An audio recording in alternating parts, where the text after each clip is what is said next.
Jiratooni bulchiinsa Dirre Dhawaa vaayirasii koronaa ilaalchisee qajeelfama ogeeyyootni fayyaa kennan hojii irra oolchuudhaan dhibicha ittisuuf barbaachisaa ta'uu namoonni magaalaa Dirre Dhawaa keessa naanna'anii dubbataniiru. Jiratoonni kunniin dhaabbilee fayyaa tokko irratti dhiyeessiin meeshaalee ittisa dhukkubichaa guutumaan akka qabaman eeraniiru. Bannoon nu qabnu nu baalamuyaa waan taanee jiruuf saba waan jiru akka isaa walitti baay'anne hin barsiifna. Yoo isaa walitti baay'atan mitirii tokko akka isaa walitti faffagaatan gorsine gibbii ala hospitaalaatti gibbii ala baafna jechaadha. Kana booddee akka isaan harka isaanii dhiqatan hospitaala keessatti qophaa'ee lafatti dhiqatan yeroo ba'anii yeroo seenanis akka isaan harka dhiqatan qopheessaniirra saamunaan jira kiraateeraan achi keessa jira. Akka baalamuyaa achi keessa akka hospitaala keessatti jechaadha. Karaa namni lixuuf karaa namni bahu adda bahee jira amma torbee kana guyyaa lamaa kana asitti baay'ee xuruudha. Garuu nama ammaatti riskii kana argamee nu bira dhufee hin jiru. Akka xareetti yoo ta'es nambar waanii xeenaa xaabiyaatti akka isaan deeman milikitu guyyoo irratti argame hospitaal pirpeeshin godhee qopheesseera jechaadha. Koo amma babal'achaa jiru kana hubannoos kannaa jirra. Ijoollee maatii keenya irratti jechuudha.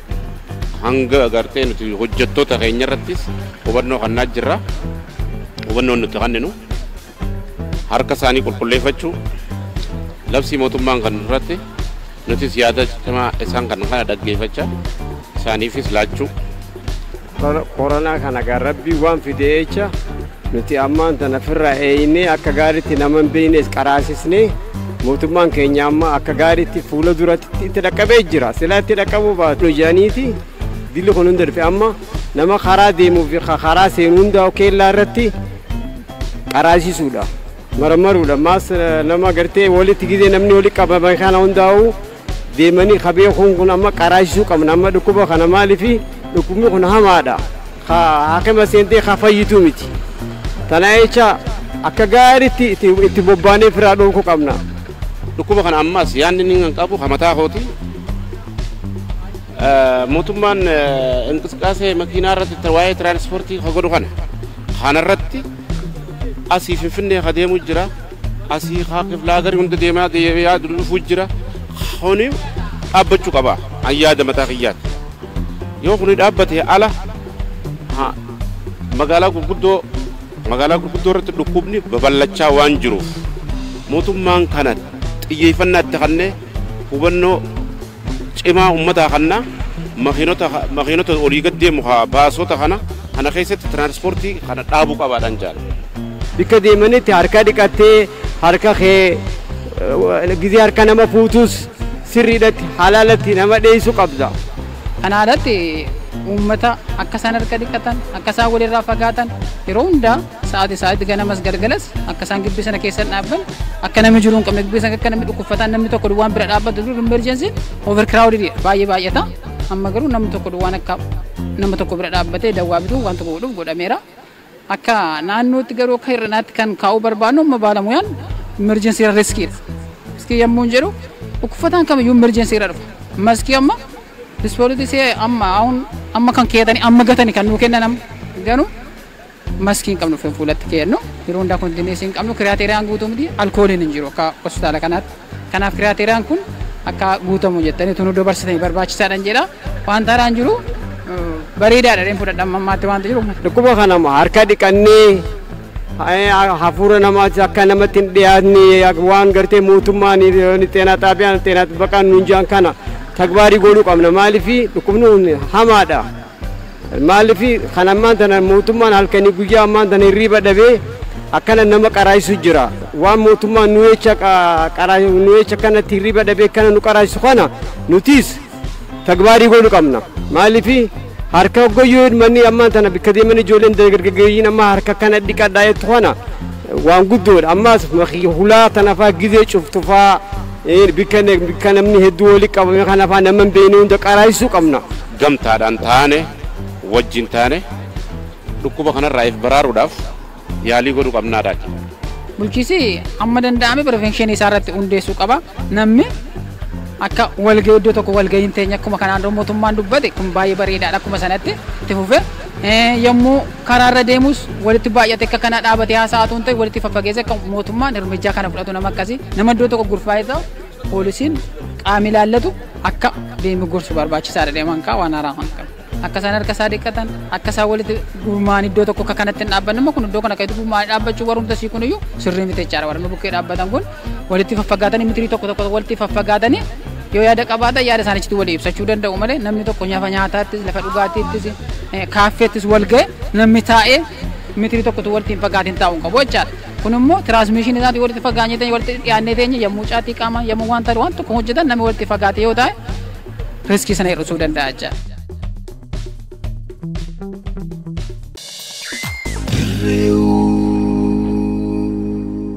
Ejensiin immigireeshinii lammummaa fi taateewwan har'a kaasee guyyootti hin murtoofneef tajaajila paasapoortii laachuu dhaabeera. Ejensichi daayirektarii koominikeeshinii obbo Dassaalany Tarreessaan Faanaa Biroodkaastiin Koorporeetitti akka himanitti har'aa eegaleem tajaajilli paaspoortii har'aa haaraa laachuun ta'ee haaromsuun hin laatamu. Haa ta'uutii hojiilee mootummaa barbaachisoo fi dhukkubsattootaaf paaspoortii ariifachiisaan ni laatama. Kun garuu biyyoota daandiin qilleensa Itoophiyaa balalii adda kutee 30 hin dabalatu. Viizaa fi on arvaal viizaan hin kennamu. Dabalataan eeyyamni jireenyaa fi tajaajilli waraqaa eenyummaa dhalattoota Itoophiyaas yeroo murtaa'eef hin kennamu.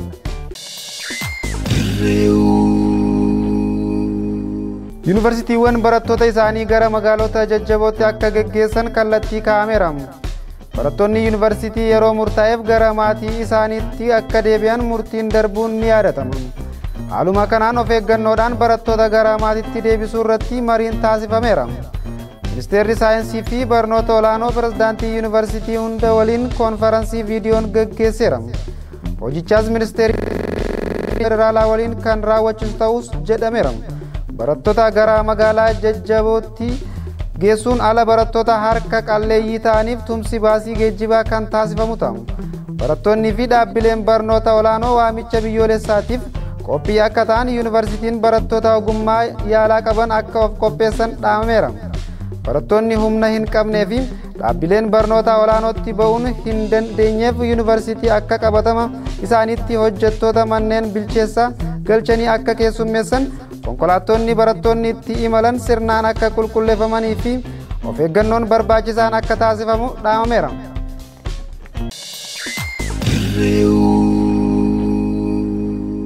Ispeenitti sa'aatii 24 keessatti lubbuun namoota 738 vaayirasii koronaan akka darbee himameera. Biyyattii keessatti hanga ammaa lubbuun namoota 3,434 sababii kanaan darbee jira. Kanaanis biyyoota addunyaa keessaa vaayirasichi lubbuu lammiilee dhabamsiisuun sadarkaa lammaffaa qabatee jirti. Babal'inni vaayirasichaa biyyattiitti parsantii 20 dabalaa jiraachuu fi namoonni 47,000 ta'an dhibee kanaan akka qabaman himameera. Vaayirasiin kun Itaalitti lubbuu namoota 6,800 kan galaafate yoo ta'u, biyyi vaayirasichi dura itti mul'ate Chaayinaan lubbuu lammiilee ishii 3,287 sababii kanaan dhabdee jirti. Kaalis kaayiteesii ja'anutti wanti kun kan mudate roobii ganama naannoo laga Niyaa Barangootti. Inni namoota muraasa tamsaa'ina vaayirasichaa ittisuuf ajaja darbee kanneen cabse keessatti jechuun obbo Kiyaateesiin himaniiru. Tamsaa'inni dhukkuba koronaa vaayirasii babal'ate jennaan qondaaltonni Ruwaandaa erga gaafa dilbataa eegalee namuu mana akka hin baane ajaja jedhu dabarsaniiru. Ruwaandaatti hanga ammaa namoota 40 irratti dhukkubni kun argameera. Biyyattiin namoonni akka mana hin baane murtiin murteessite garuu uummata biyyattii gara caaluu fi gadadoo keessa jiraatu miidheera. Mootummaan immoo namoota akkanaa akka gargaaru ibseera. Gama kaaniin miidiyaan biyya keessaa Ruwaandaa gaafa wixataa akka gabaasetti waldhabdee namni mana akka hin baane irratti uumameen poolisiin namoota lama ajjeeseera. Poolisiin garuu kan hin mirkaneessine. Dhukkubni addunyaa rakkoo keessa galchee koronaa vaayirasiin namoota 19,000 caalaa galaafateera.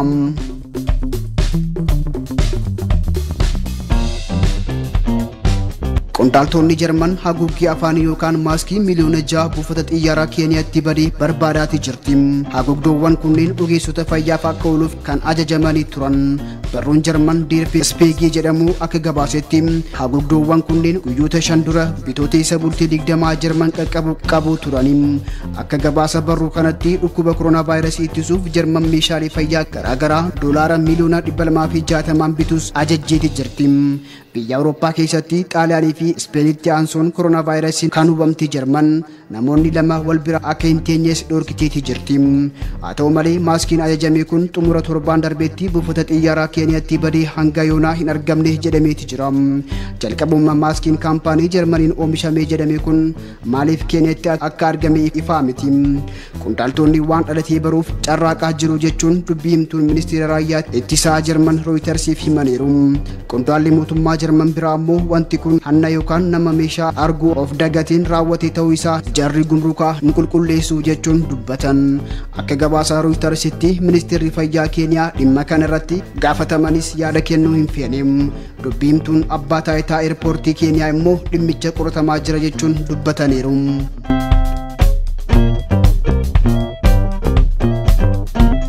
Riippaabilikii Dimokiraatawaa Koongoo tatamsaa'ina koronaa vaayirasii ittisuuf labsii yeroo muddamaa labsuun magaalaa guddoo ishee cufte. Pirezidaantiin biyyattii Filiks Shiiseedkii qixxata galgala erga televezyiinaan dabarsaniin kana himaniiru. Daangaa biyyattii cufuun alatti magaalaa guddoo seenuunis ta'ee bahuu dhorkamuu ibsaniiru. Kunis balalii xiyyaaraa, imala konkolaataa fi bishaan irraa akka ilaallatu ibsan. Biyya Afrikaa giddugalaa kun torbaan dabree sochii lammiilee ishee dhorkuuf murtee dabarsitee turte. Hanga yoonaa Riippaabilika Dimokiraatawaa Koongootti dhukkuba koronaa vaayirasiin namoonni 3 kan du'an yoo ta'u 45 qabamuun isaanii barameeti jira. Magaalaan guddoo lammataa biyyattii Lubumbaashii immoo erga namoota 2 irratti dhukkubichi argamee booda sa'aatii 48f magaalaa ishee kan cuftee gaafa wiixataa eegalee ture. Namoonni lamaan kun magaalaa guddoo biyyattii Kinshaasaa irraa xiyyaaraan Lumbaashii qubachuu isaanii bulchaan magaalattii Jaakuwees Kiyyaa Bulaan himaniiru. Walumaa gala namoota 77 ture xiyyaara sana keessa kan ture jechuun kan gabaase BBC dha.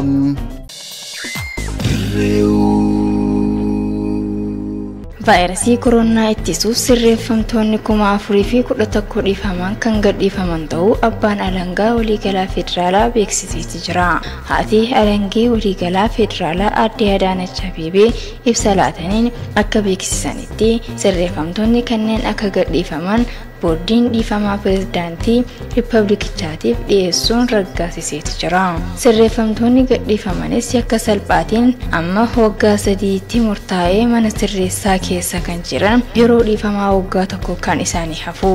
Yakka ajjechaa irratti kan hin hirmaanne haadholii hoosisan, haadholii ulfaa fi lammiilee biyyoota alaa kan dabalatudha. Lammiileen biyyoota alaa gadhiifamanis gara biyyoota isaaniitti ni ergamu.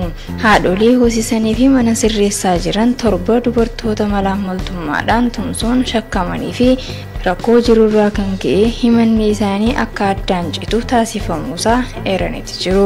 Yeroo mana amala sirreessaatii ba'an qorannoon vaayirasichaa ni taasifama. Yoo kan shakkaman taates iddoo turtuutti ni galu. Dhimmi galmee isaaniitis poolisii naannoof laatamee yakkatti yoo deebi'an dhiifamni isaanii haqamuun seeraaf ni dhiyaatu jedhameeti jira.